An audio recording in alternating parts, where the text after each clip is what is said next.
Peggy 3.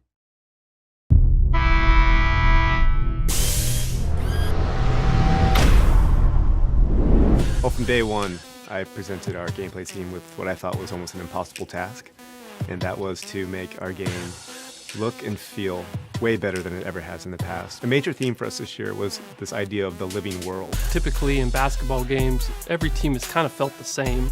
You get some signature moves, some players here and there, but overall teams have felt the same. We wanted everything on the court, from the way the fans react to you, the coaches, the player intelligence, everything to be part of this environment that was smart. The system is dynamically changing and evolving constantly. All 30 coaches now have their own mindset. If you look at the finals last year, you saw how the Warriors and the Cavs were constantly readjusting to each other. You saw Delhi step up and play starter minutes, and you also saw how the Warriors went small ball and how successful that was for them. Basketball is a game of situations. The way players react to you as they see schemes on the floor.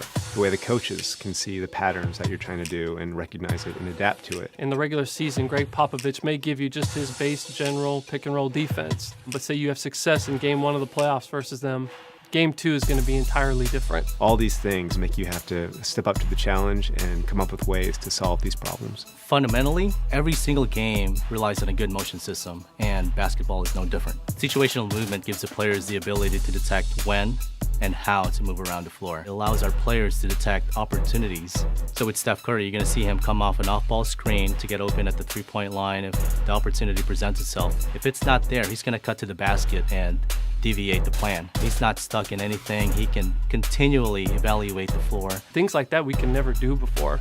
And now with this new system, we can do those things. We really feel like the X's and O's of NBA basketball have never been replicated this true to form ever before.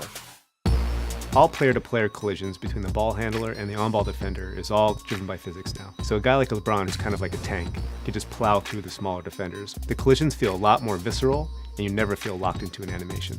We've also expanded our signature size-up functionality. So now every player has up to 4 size-ups they can do in any direction, and they look and feel beautiful. Post this year was completely rewritten from the ground up.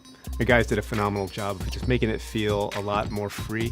You feel like you have complete control over your player at all times. For NBA 2K16, we implemented a foot planning technology that detects exactly when your toe touches the floor and when it leaves the ground. What this does is actually it adds visual authenticity to player movement, and you can actually feel the physics, change in direction, cutting, overall player velocity. In the end, it gives us this visual authenticity in the game.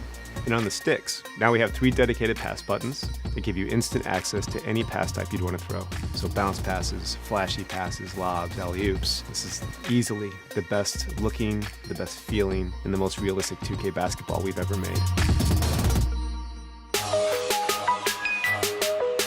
Well, winning is not a sometimes thing, it's an all-the-time thing. So this year, we had to top what we did last year. NBA 2K16 is going to be the smartest game of basketball we've ever made. It's going to have the most realistic physics you've ever seen in a basketball game. It's going to have storylines from game to game that change all the time.